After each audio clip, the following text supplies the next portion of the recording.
Hello friends, welcome to my notes 24/7।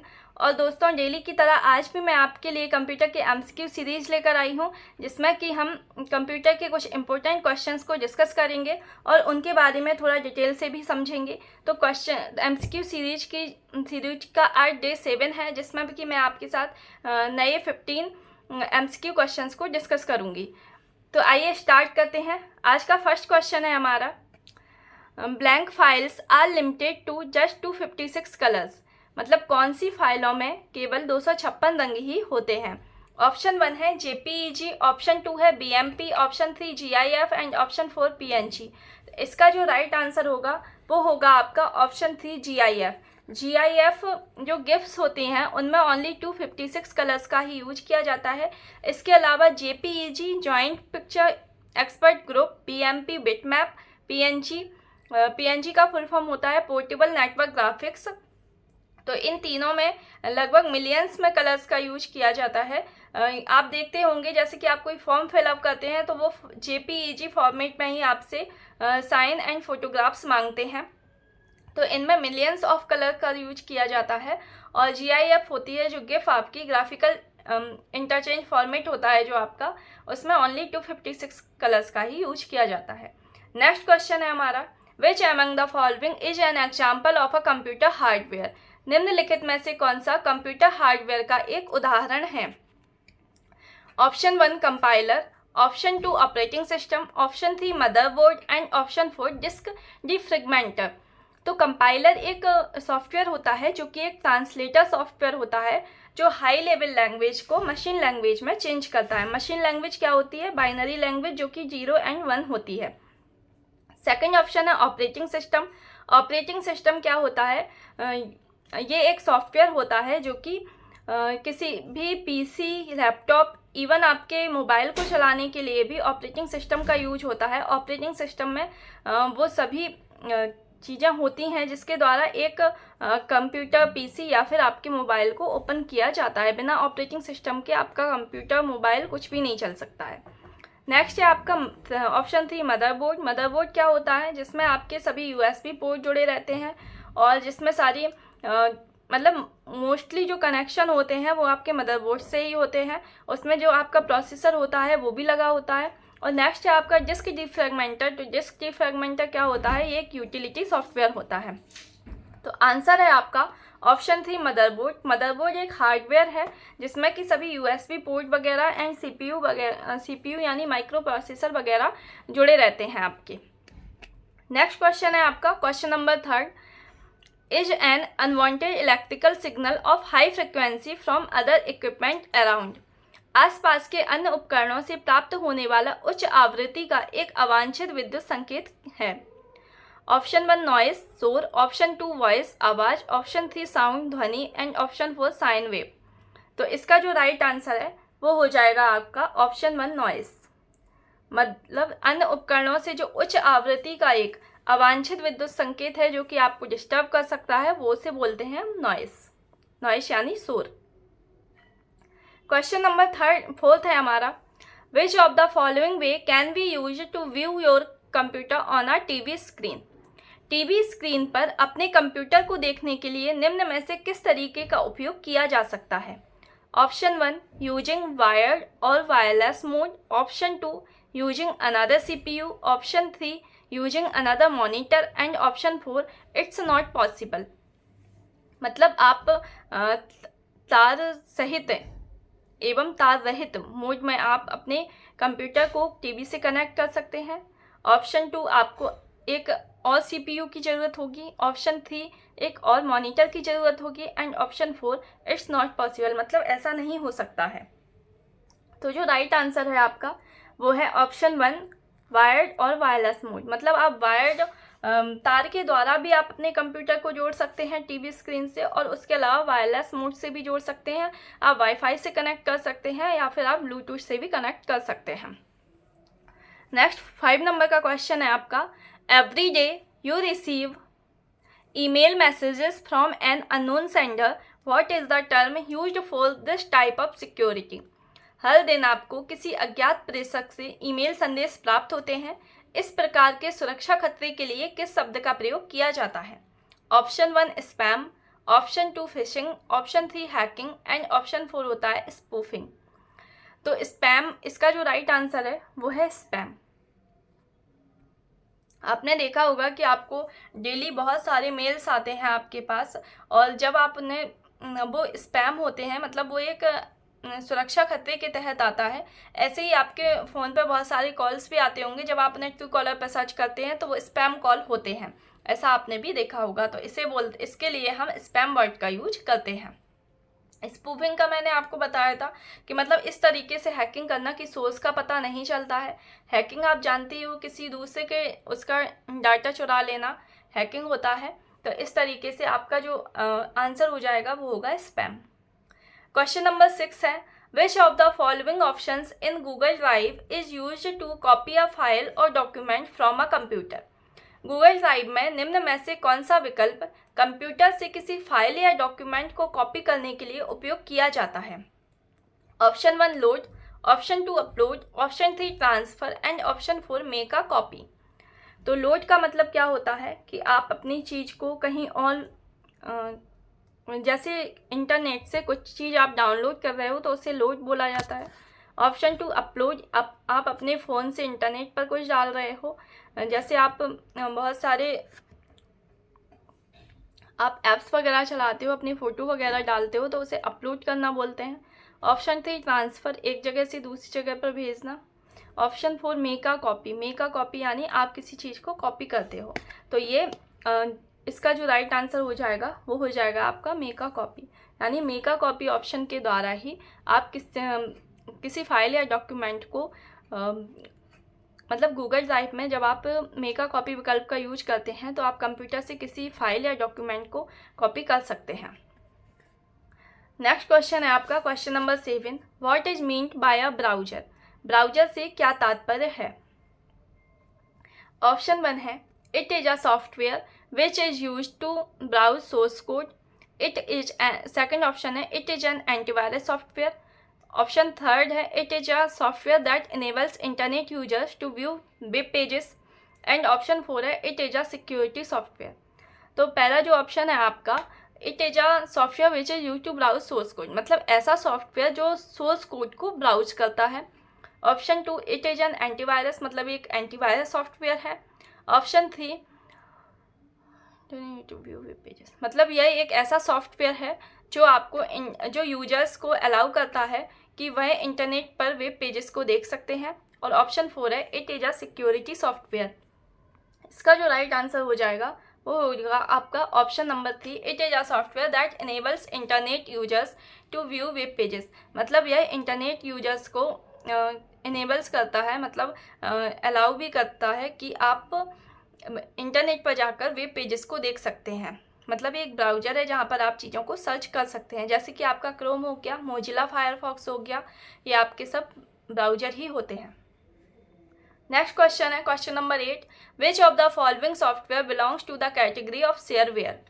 निम्नलिखित में से कौन सा सॉफ्टवेयर शेयरवेयर की श्रेणी में आता है? Option 1 adobe Photoshop, option 2 Mozilla Firefox, option 3 Microsoft office and option 4 WinZip. तो पहले तो आप ये देख लीजिए कि शेयरवेयर होता क्या है। शेयरवेयर एक मतलब इस तरीके से होता है कि आप ऑनलाइन किसी भी सॉफ्टवेयर का एक लिमिटेड टाइम तक यूज कर सकते हैं, वो आपको शेयरवेयर के द्वारा आपको अलाउ किया जाता है, ऐसे शेयरवेयर होते हैं। तो उसी के अंतर्गत शेयरवेयर के अंतर्गत ही एक सॉफ्टवेयर होता है जो कि होता है विनजिप, जिसका यूज आप कर सकते हैं। और विनजिप के द्वारा आप एक फाइल को एडिट कर सकते हैं, उस पर चीज़ों को सेव कर सकते हैं, मतलब एक वर्ड डॉक्यूमेंट टाइप का एक सॉफ्टवेयर होता है विनजिप। तो आंसर हो जाएगा आपका ऑप्शन 4 विनजिप, जो कि एक ऐसा सॉफ्टवेयर है जो शेयरवेयर की श्रेणी में आता है। मतलब आप इसे ऑनलाइन यूज कर सकते हो और कुछ टाइम बाद आपके लिए इसको पेमेंट भी, मतलब पेमेंट का ऑप्शन भी आ जाता है। जैसे कुछ टाइम के लिए आपको फ्री रहता है, उसके डेमो के लिए फ्री रहता है और उसके बाद आप उसे पेमेंट करके उस पर काम भी कर सकते हो। नेक्स्ट क्वेश्चन है आपका question number 9, the spacing option in MS word will be applicable to blank. MS word में स्पेसिंग विकल्प कहाँ लागू होगा? Option 1 paragraph, option 2 word, option 3 letters and option 4 sentence. तो आपने देखा होगा जब आप MS वर्ड की स्क्रीन ओपन करते हो तो वहाँ पर बहुत सारे टैब्स होते हैं। उनमें एक टैब होता है पैराग्राफ। पैराग्राफ टैब में ही आपका स्पेसिंग का ऑप्शन होता है कि आप लाइंस के बीच में स्पेसिंग कर सकते हो। जैसे आपने लाइंस लिखी हैं उनके बीच में कितना स्पेस होना चाहिए वो आप पैराग्राफ टैब में जाकर स्पेसिंग ऑप्शन पर क्लिक करके आप उसे देख सकते हो। उसमें स्पेसिंग बढ़ा सकते हो, कम कर सकते हो।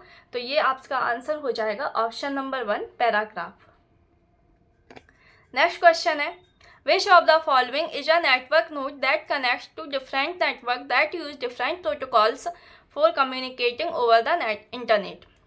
निम्न में से कौन सी एक नेटवर्क नोड है जो दो अलग अलग नेटवर्क को जोड़ता है, जो इंटरनेट पर संचार करने के लिए अलग अलग प्रोटोकॉल का उपयोग करते हैं।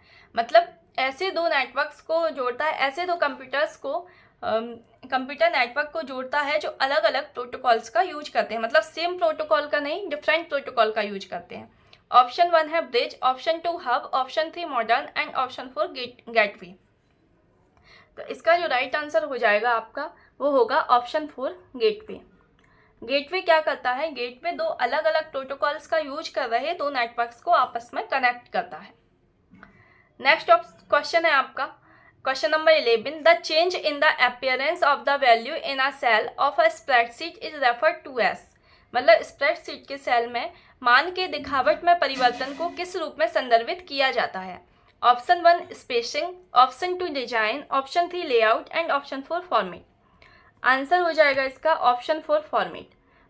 जब भी आप सेल में कुछ भी लिखते हो तो उसके जो मान में चेंज हो जाता है, उसके जो वैल्यू में चेंज हो जाता है उसे बोलते हैं हम फॉर्मेट। जैसे कि हम बोलते ही हैं कि हम किसी चीज़ को फॉर्मेट कर देंगे, मतलब उसमें चेंज कर देंगे। नेक्स्ट आपका क्वेश्चन है question number 12, which of the following is not an envelope size within MS words mail merge option. निम्नलिखित में से कौन सा MS वर्ड की मेल मर्ज विकल्प के भीतर एक एनवेलप साइज नहीं है? Option 1 C4, option 2 C5, option 3 C6 and option 4 C7। तो इसका जो राइट आंसर होगा वो होगा आपका ऑप्शन नंबर 4 C7। जब आप मेल मर्ज ऑप्शन पर जाओगे तो और उसमें से आप सिलेक्ट करते हो, जैसे आपको एनवेलप बनाना है तो एनवेलप बनाने पे जब आप सिलेक्ट करते हो तो वो आपको साइज़ सेलेक्ट करने के लिए पूछता है। और साइज़ में बहुत सारे साइज आते हैं, C10 तक भी साइज आते हैं। जो सबसे ऊपर साइज होता है वो C10 ही होता है। उसके बाद ये साइज आपको नीचे शो हो जाएंगे, तो उसमें से C7 आपको कहीं नहीं मिलेगा, आपको C4, C5, C6 सभी मिल जाएंगे। तो आंसर हो जाएगा आपका C7, मतलब एनवेलप का साइज C7 नहीं होता है। नेक्स्ट क्वेश्चन है आपका question number 13, which of the following is not an example of a word processor. निम्नलिखित में से वर्ड प्रोसेसर का उदाहरण नहीं है। Option 1 open office impress, option 2 है गूगल डॉक्स, ऑप्शन 3 है open office writer and option 4 है माइक्रोसॉफ्ट वर्ड। माइक्रोसॉफ्ट वर्ड आप सभी जानते हैं, माइक्रोसॉफ्ट का एक आपका डॉक्यूमेंट सॉफ्टवेयर है। और गूगल डॉक्स भी गूगल वालों का है जो डॉक्यूमेंट बनाने के लिए यूज होता है। ओपन ऑफिस राइटर, अब ओपन ऑफिस राइटर क्या है? तो जैसे कि ये माइक्रोसॉफ्ट द्वारा बनाया गया है और वो गूगल द्वारा बनाया गया है, लेकिन ओपन ऑफिस राइटर होता है वो आपको ऑनलाइन मिल जाएगा। आप ऑनलाइन जाकर उस पर वर्क कर सकते हो, अपनी फाइल बना सकते हो, उसको डाउनलोड कर सकते हो, उसमें चेंजेस कर सकते हो। तो ये आपका एक ओपन ऑफिस राइटर हो जाता है। उसके बाद ओपन ऑफिस इम्प्रेस कुछ भी नहीं होता है, तो ये आपका राइट आंसर हो जाएगा। कौन सा वर्ड प्रोसेसर का उदाहरण नहीं है? तो आंसर होगा आपका OpenOffice Impress. Next question है question number 14, which of the following options in the file pull down menu is use to close an MS Word document. निम्नलिखित में से कौन सा फाइल पुल डाउन मेन्यू एक विकल्प है जो MS वर्ड डॉक्यूमेंट को बंद करने के लिए उपयोग किया जाता है? Option 1 quit, option 2 close, option 3 exit and option 4 new. बंद करने के लिए आप किस विकल्प का यूज करेंगे? तो आंसर हो जाएगा आपका ऑप्शन 2 क्लोज। ये कहाँ मिलेगा? जैसे कि आप MS वर्ड को ओपन करेंगे, MS वर्ड 2007 से ही आप इसे ओपन करेंगे अगर, तो आपको एक ऑफिस बटन दिखता है जो कि लेफ्ट कॉर्नर पर होता है, टॉप कॉर्नर पर होता है। वहाँ पर आपको एक बटन दिखता है जो जिसे कि अब ऑफिस बटन कहा जाने लगा है 2007 से। 2007 के बाद से आपको जो भी मिलेंगे, 2007 में आपको वो ऑफिस बटन ही बोलते हैं उसे, जब आप उसे क्लिक करोगे तो उसमें मतलब उसे फाइल पुल डाउन मेन्यू और ऑफिस बटन दोनों कह सकते हैं, वही होता है आपका फाइल पुल डाउन मेन्यू। तो उससे जब आप क्लिक करेंगे तो उसमें सबसे नीचे आपको एक ऑप्शन दिखेगा जो कि रहेगा क्लोज का। आप उस पर क्लिक करते हैं तो आपका MS वर्ड डॉक्यूमेंट आपका क्लोज हो जाता है। नेक्स्ट क्वेश्चन है आपका 15 नंबर का, जो कि हमारा लास्ट क्वेश्चन है। Letters of the alphabet are use to represent which of the following in a spreadsheet. मतलब स्प्रेडशीट में निम्नलिखित में से किसका निरूपण करने के लिए वर्णमाला के अक्षरों का उपयोग किया जाता है। ज़्यादा ही हिंदी हो गया। मतलब जब आप स्प्रेडशीट ओपन करते हो, MS एक्सेल ओपन करते हो, तो इनमें से क्या चीज़ होती है जो आपके लेटर्स के द्वारा, वर्णमाला के अक्षर यानी अल्फ़ाबेट्स के द्वारा आपको शो की जाती है। Option 1 columns, option 2 rows, option 3 tabs and option 4 menu. तो आपका जो राइट आंसर हो जाएगा वो होगा ऑप्शन नंबर 1 कॉलम्स। आपने देखा होगा कि कॉलम्स कहाँ होते हैं, ऊपर आपको ऐसे शो होंगे ABCD करके आपको कॉलम्स शो होते हैं।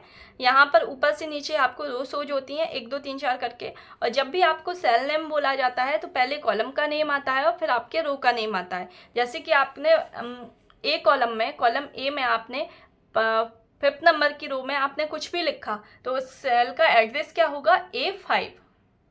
तो इस तरीके से आप कॉलम्स को रिप्रेजेंट करने के लिए आप किसका, अल्फ़ाबेट्स का यूज करते हैं। तो दोस्तों यहाँ पर मैंने आपके साथ आज के 15 इंपॉर्टेंट क्वेश्चंस को डिस्कस किया है, जो कि आपके एग्जाम्स के पॉइंट ऑफ व्यू से बहुत ज़्यादा इंपॉर्टेंट है। ऐसे ही क्वेश्चंस अब एग्जाम में आते हैं। सिंपल क्वेश्चंस की तो आप छोड़ दीजिए कि सिंपल क्वेश्चन आपको मिलेंगे, और जैसे कि आप सोचते भी हैं कि सिंपल क्वेश्चंस आ जाएंगे, हम वही बुक वगैरह पढ़ लेंगे और हो जाएगा, तो आप मानिए कि सिंपल क्वेश्चन सभी को आते हैं। आपको कंपटीशन वहाँ नहीं करना है जहाँ पर क्वेश्चन सिंपल आते हैं, क्योंकि वो क्वेश्चन सभी कर लेते हैं। आपको कंपटीशन वहाँ करना है जहाँ क्वेश्चंस हार्ड आते हैं और बच्चे उन्हें सॉल्व नहीं कर पाते हैं। तो इस तरीके से अगर आपको वीडियो पसंद आती है, आप इन क्वेश्चंस को आप देखेंगे तो इनमें से भी बहुत से क्वेश्चंस ऐसे होंगे जो आप सॉल्व नहीं कर पाएंगे। तो आप यहाँ पर मैं ऐसे ही क्वेश्चंस को आपके लिए लेकर आई हूँ। वीडियो पसंद आए तो वीडियो को लाइक करिए, चैनल को सब्सक्राइब करिए, जिससे कि आगे आने वाली वीडियो का नोटिफिकेशन आपको सबसे पहले मिले। इसके अलावा आपको लगता है कि आपके कोई रिलेटिव्स हैं, आपके कोई फ्रेंड्स हैं जिनको भी इसकी ज़रूरत हो सकती है, तो आप वीडियो को शेयर करिए। मिलते हैं नेक्स्ट वीडियो में, तब तक के लिए अपना ध्यान रखिए। Bye bye, take care.